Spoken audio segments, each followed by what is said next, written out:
Bismillahirrahmanirrahim. Assalamualaikum warahmatullahi wabarakatuh. Perkenalkan, saya Muhammad Fajar Sodik, dosen Sejarah Peradaban Islam di Fakultas Adab dan Bahasa. Pada kesempatan ini akan kami sampaikan materi Sejarah Peradaban Islam. Materi ini juga materi yang ada di institut, ya, artinya materi mata kuliah dasar umum di semua fakultas dan semua prodi mengambil materi ini sebagai dasar pengembangan keilmuan. Materi Sejarah Peradaban Islam diajarkan di semua prodi, termasuk di Fakultas Adab dan di prodi, semua prodi, 5 prodi. Peradaban menurut Voltaire ya, adalah gabungan dari semangat dan sikap serta cara-cara menuntun kehidupan sosial dan perilaku masyarakat. Itu peradaban secara umum. Nah, peradaban Islam adalah kemajuan dan tingkat kecerdasan akal yang dihasilkan dalam suatu periode kekuasaan Islam, mulai dari kekuasaan Islam dari Nabi Muhammad SAW sampai sekarang. Jadi kalau kita mengangkat peradaban Islam berarti diawali dari periode kebangkitan Islam, peradaban Islam yaitu pada Muhammad Rasulullah sampai akhir zaman. Kemudian hasil-hasil yang dicapai oleh umat Islam dalam lapangan kesastraan, kemudian ilmu pengetahuan, kesenian. Begitu juga kemajuan politik atau kekuasaan Islam yang berperan melindungi pandangan hidup, terutama dalam hubungan dengan ibadah-ibadah, dengan penggunaan bahasa, dengan kehidupan bermasyarakat. Jadi itulah peradaban Islam. Kalau kita awali dari bagaimana peradaban Islam, kemajuan kecerdasan pada mulai awal, maka kita lihat periodisasi peradaban Islam, yaitu pertama adalah periode Muhammad dan kebangkitan. Ini di kisaran tahun 571 sampai 632 Masehi.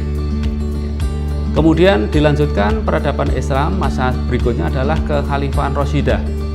Di sana ada 4 khalifah Khulafaur Rasyidin ya, dari tahun 632 sampai 661 ya. Periode berikutnya setelah Khalifah Rasyidah selesai yang diakhiri dari Ali bin Abi Thalib, kemudian dilanjutkan pada zaman Bani Umayyah. Bani Umayyah ini pada tahun 661 sampai 749 dan dilanjutkan pada masa Abbasiyah. Abbasiyah itu rentangnya sangat panjang. Sehingga ini di dalam pembahasan kita akan bahas dari Abbasiyah 1 sampai Abbasiyah kedua. Abbasiyah pertama dimulai dari setelah Umayyah runtuh, dilanjutkan masa Abbasiyah pada tahun 750. Ya. Abbasiyah kedua sampai 1055, kemudian sampai Abbasiyah yang terakhir runtuhnya sampai 1258. Ya. Jadi Abbasiyah itu bisa sampai dibagi 3. Abbasiyah awal, Abbasiyah pertengahan itu adalah puncaknya peradaban Islam, di mana pada masa ini semua keilmuan itu muncul di situ. Sumber keilmuan sampai 4 mazhab, sampai kepada ahli-ahli sains, kedokteran, teknologi, kimia, matematika itu berkembang pada masa Abbasiyah, pada puncaknya itu. Kemudian setelah Abbasiyah runtuh ya, nah ini kita akan memandang bagaimana Baghdad ya setelah Abbasiyah runtuh ya, kemudian bagaimana kita memandang Timur Tengah setelah Perang Dunia ya, pertama dan dunia Islam sejak Perang Dunia Pertama ya. Kalau kita awali dari peradaban Islam ya, pada masa awal yaitu kebangkitan Rasulullah Muhammad ya, diawali dari Rasulullah ketika lahir ya. Banyak sekali tanda-tanda bagaimana keistimewaan beliau Rasulullah. Kalau kita lihat ya, Rasulullah pada usia yang sangat masih balita, begitu kondisi susah ditinggalkan oleh orang tua ya, dirawat oleh pamannya, oleh kakeknya ya, tetapi mereka juga meninggal. Inilah kondisi Rasulullah ketika masih dalam kondisi anak, ya, ditinggal oleh kedua orang tua. Ya. Kalau kita lihat di sini, ya, ibunya Siti Aminah meninggal ketika Muhammad usia 6 tahun. Kita bisa bayangkan Rasulullah Muhammad ketika itu masih 6 tahun tuh seusia anak TK, sudah ditinggal orang tuanya, bapak ibunya. Maka Rasulullah itu sangat sayang pada kita, umat hambanya, yang menyayangi, menyantuni anak yatim.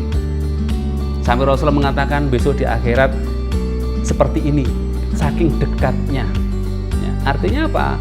Rasulullah mengatakan orang yang menyantuni, ngopain anak yatim itu besok dekat sekali dengan Rasulullah di akhirat. Karena di sini kalau kita lihat sejarahnya. Ya. Kemudian kalau kita lihat sisi yang lain, Rasulullah itu ya seorang yang entrepreneur, ya. Pada usia 12 tahun dia sudah ikut berdagang. Pada usia 15 tahun sudah berdagang sendiri dengan modal jujur dan amanah, bekerja sama dengan Siti Khadijah. Ya. Sampai pada usia 25 tahun, kalau kita cermati 25 tahun adalah matangnya seorang remaja.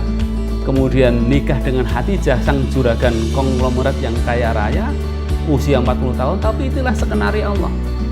Kenapa? Karena Khadijah itu seorang juragan entrepreneur, dia menguasai ekonomi Jazirah Arab. Ketika menikah dengan Rasulullah, maka Muhammad ketika itu berjuang di backup dengan ekonomi yang kuat, maka disinilah sebenarnya adalah skenario Allah. Kenapa Rasulullah Muhammad waktu itu berjodoh dengan Khadijah yang usia 40 tahun, tetapi beliau adalah yang membackup kekuatan Rasulullah dalam berdakwah. Kenapa? Karena menghadapi orang-orang para kepala-kepala suku, para pemimpin yang lain, ketika Rasulullah bergainingnya kuat, maka inilah dakwanya akan lebih mudah.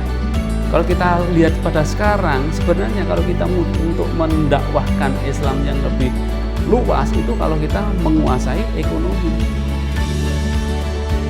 Itu salah satu. Nah, pada masa Rasulullah Muhammad waktu itu ya luar biasa ketika menikah dengan Khadijah, ya menikah dengan Khadijah, inilah backup untuk kekuatan dakwah Muhammad ketika itu. Pada usia 35 tahun dengan kebijaksanaan telah mendamaikan suku kabilah yang mereka bertikai berkaitan dengan peletakan Hajar Aswad ketika dibangun. Maka itulah kecerdasan Rasulullah ketika mereka masing-masing mempunyai mempunyai kekuasaan untuk meletakkan, maka Rasulullah kemudian menggelar sorbannya, kemudian meletakkan Hajar Aswad, mari kita bersama-sama meletakkan. Damailah, tidak terjadi perselisihan. Itulah salah satu di antaranya kepiawaian Muhammad Rasulullah, kebijaksanaannya ketika menyelesaikan perselisihan beberapa suku, yang kepala suku yang berkaitan dengan peletakan Hajar Aswadnya.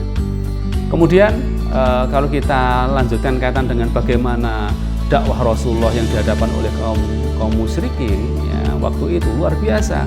Ada menurut As-Salabi ada 5 faktor yang menyebabkan orang-orang Quraisy menentang dakwah Rasul. Pertama adalah persaingan pengaruh dan kekuasaan. Mereka kepala-kepala suku itu merasa tersaing oleh kekuasaannya. Ya. Kemudian persamaan derajat, mereka tidak mau, padahal dalam Islam itu semua itu sama derajatnya. Siapa yang paling kuat? Atqakum, siapa yang paling takwa di antara kita. Ya. Ada lagi yang menganggap takut dibangkitkan setelah mati. Ya. Ini menjadikan tantangan Rasulullah ketika mendakwakan pada orang-orang Arab ketika itu. Kemudian taklid pada nenek moyang dan perniagaan patung. Yang kelima ini kalau kita cermati, Mekah Mukarramah, Ka'bah yang begitu menjadi sentra umat Islam dalam peribadatan. Ketika masa jahiliyah itu sekitarnya ratusan patung-patung yang menjadikan sesembahan mereka. Bayangkan, sehingga ketika Rasulullah mendakwakan kalimat tauhid, la ilaha illallah, tidak ada ilah kecuali Allah, mereka merasa terganggu perniagaan patung. Karena apa? Orang-orang masyarakat jahiliyah itu sesembahnya adalah patung.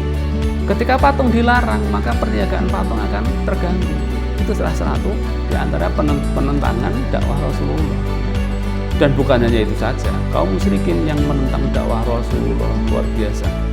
Sampai kalau kita lihat di media, di YouTube, media sosial dan sebagainya, ditemukan berita kaitan dengan astronot yang melihat secara nyata tentang terbelahnya bulan. Itu kalau kita lihat adalah berkaitan dengan dakwah Rasulullah ketika ditantang oleh orang-orang musyrikin, di mana orang-orang musyrikin menantang, wahai Muhammad, kalau engkau utusan Tuhanmu, tunjukkan pada kami, belahlah bulan. Maka Rasulullah kemudian berdoa, ya Allah, berilah kami kekuatan, petunjuk. Maka waktu itu kemudian Rasulullah diperintahkan menunjukkan jarinya ke bulan. Apa yang terjadi? Wang syakatil qamar, bulan pun terbelah menjadi dua. Karena itulah mukjizat Muhammad Rasulullah. Orang-orang musyrikin yang di lapangan merasa, wah itu Muhammad tukang sihir. Ya. Ini tantangan, sudah ditunjukkan bulan terbelah, mereka mengatakan Muhammad tukang sihir. Tetapi sebagian mereka meyakini bahwa kalau itu sihir, maka yang di lapangan saja yang melihat. Coba kita melihat siapa yang di luar kota, yang dalam perjalanan malam, apa yang mereka lihat yang terjadi. Nah, kemudian nunggu di pinggiran kota, menunggu para hafilah. Setelah hafilah sampai Mekah pagi hari subuh, ditanyai, wahai para khalifah, apa yang Anda saksikan tadi malam? Mereka semua dengan semangat menceritakan bahwa saya melihat sesuatu keajaiban, bulan terbelah menjadi dua. Nah, baru orang-orang yang di pinggiran kota tadi yang menunggu tadi mempercayai kalau di luar kota Mekah melihat bulan terbelah menjadi dua, maka itu mukjizat, bukan sihir. Nah, sebagian mereka mempercayai, mengimani Rasulullah. Nah, inilah cara-cara yang banyak dilakukan oleh Rasulullah dalam mendakwahkan Islam, tantangannya yang luar biasa. Kemudian peletakan dasar kebudayaan. Dasar-dasar kebudayaan yang dilakukan oleh Rasulullah pada umumnya merupakan jumlah nilai dan norma yang mengatur manusia dan masyarakat dalam hal-hal yang berkaitan dengan peribadatan, sosial, ekonomi, ya, politik, yang semuanya bersumber dari Al-Quran dan As-Sunnah. Ya. Jadi Al-Quran dan Sunnah itu mencakup semuanya, mulai dari politik, ekonomi, semuanya mencakup sampai hukum. Nah, kemudian pembinaan masyarakat dalam peletakan dasar kebudayaan Islam, ya. Lembaga utama yang dibangun Rasulullah dalam pembinaan masyarakat adalah masjid. Ini kata kunci. Masjid yang pertama menjadi media untuk mengembangkan dakwah Rasulullah. Ya. Jadi masjid ini menjadi tempat ya untuk mendakwahkan, untuk kaitan berbicara atau mendiskusikan tentang ekonomi, tentang hukum, tentang peribadatan. Asas yang penting dilakukan oleh Rasulullah pertama adalah ekho. Ekho itu adalah persaudaraan. Ya, kalau kita lihat persaudaraan ini, Rasulullah tidak memandang siapa itu agama yang lain. Satu contoh ketika Rasulullah mendatangi seorang Yahudi yang tua, yang buta. Jelas itu orang Yahudi, tapi Rasulullah datangi. Ya, setelah didatangi Rasulullah nyuapi karena dia buta, karena udah tua. Sampai-sampai orang Yahudi tadi ngomel, bahkan mengata-ngatai yang jelek pada Muhammad. Muhammad seorang pemimpin yang tidak tanggung jawab dan sebagainya. Tapi Muhammad dengan sabar nyuapi terus. Itu menunjukkan bahwa Muhammad itu dengan lain agama pun sangat toleransi, menjaga, bersilaturahmi. Kenapa kan? Karena ya musuhnya tidak melawan. Kalau musuh melawan, maka ya umat Islam wajib melawannya, bergerak. Tapi ketika musuh tidak melawan, kita wajib bertoleransi, menjaga hubungan. Itulah Islam rahmatan lil alamin. Al-ihaq, persaudaraan. Al-musawah, persamaan. Ya, persamaan. At-tasamuh, toleransi. Toleransi dengan lain keyakinan. At-tasawur, musyawarah. Musyawarah artinya apa? Semua dilakukan dengan musyawarah. Ya. Al-adalah, adil. Ini dasar-dasar dalam yang dilakukan oleh Rasulullah dalam berdakwah. Adil, sampai Rasulullah mencontohkan dalam sebuah hadisnya, laukanat Fatimah binti Muhammad sarokot lakotok tu yadaiha. Andaikan Fatimah anak Muhammad mencuri, aku sendiri akan memotong tangannya. Ini menunjukkan Rasulullah memberikan keadilan, jangan pada orang lain, pada anak sendiri pun dia berani mau melakukan kalau memang anak itu melakukan kesalahan. Coba ini dilakukan oleh para pemimpin kita, ya, luar biasa. Ya. Andai kan ada pemimpin kita dari presiden, gubernur, para menteri, ya, hakim. Mereka punya komitmen seperti ini. Masya Allah, ini suatu lompatan yang dahsyat, yang luar biasa. Andai kan presiden berani mengatakan, andai kan anakku yang melakukan satu korupsi, kolusi, nepotisme, aku sendiri yang akan menghukumnya. Nah, kalau sampai berani mengatakan demikian, inilah contoh yang Muhammad Rasulullah lakukan ketika ia mendakwah pada umatnya, maka umat sangat percaya. Maka di sini kalau saya katakan, kalau andai kan pimpinan kita, siapapun pimpinan kita berani melakukan seperti itu, masyarakat akan memberikan kepercayaan yang luar biasa. Nah, kemudian yang terakhir adalah ta'awun. Ta'awun itu saling tolong menolong. Ya, disinilah Rasulullah mengatakan bahwa al-muslim dengan muslim yang lain adalah kal jasadil wahid. Ya, muslim satu dengan muslim yang lain adalah seperti satu tubuh. Satunya merasakan sakit, maka yang lain juga akan sakit. Disinilah dasar-dasar ketika Rasulullah mendakwahkan nilai-nilai keislaman. Kemudian kepiawaian politik yang dilakukan oleh Rasulullah ditunjukkan dalam perjanjian damai dengan penduduk non-muslim Madinah. Perjanjian ini kemudian ditetapkan dan diakui hak kemerdekaan tiap-tiap golongan untuk memeluk dan menjalankan agamanya masing-masing. Perjanjian ini kemudian dikenal dengan Piagam Madinah. Inilah semua peristiwa yang dalam dunia politik menjadi peristiwa baru dalam dunia politik dan peradaban manusia. Jadi ketika dengan muslim dan non-muslim masing-masing saling menjaga. Ya, yang sebelumnya orang Islam yang mau ke Mekah ketika ibadah umrah ataupun haji diganggu di tengah jalan, ya, maka dengan perjanjian ini mereka masing-masing punya hak untuk melakukan kewajiban, keyakinan dalam mempercayai keyakinan masing-masing. Ini satu hal yang menjadikan peradaban manusia yang luar biasa. Jadi perjanjian Piagam Madinah itu menjadikan piagam suatu monumental, ya, monumen yang luar biasa sampai akhir zaman, bahwa Islam itu seperti apa yang dilakukan, yang difirmankan Allah, ya, dalam sebuah ayat Al-Kafirun lakum dinukum waliyadin. Toleransi, agamamu ya agamaku adalah agamaku. Kita saling menjalankan agama keyakinan masing-masing dan saling menjaga keyakinan kita masing-masing. Nah, itulah yang tertuang di dalam Piagam Madinah yang menjadikan peristiwa dalam dunia politik dan keberadaan manusia menjadi peristiwa yang penting sampai dalam sejarah peradaban Islam. Ini kemudian peradaban Islam yang selanjutnya setelah Muhammad Rasulullah wafat dilanjutkan pada Khalifah Rashidah. Banyak sekali tantangan pada masa Khalifah Rashidah, terutama mereka yang masih imannya lemah kembali pada keyakinan yang lama, mereka yang menolak zakat dan sebagainya, menjadi tantangan sendiri para Khalifah Rashidah. Setelah Khalifah Rashidah kemudian dilanjutkan Bani Umayyah, ya, dan Bani Abbasiyah.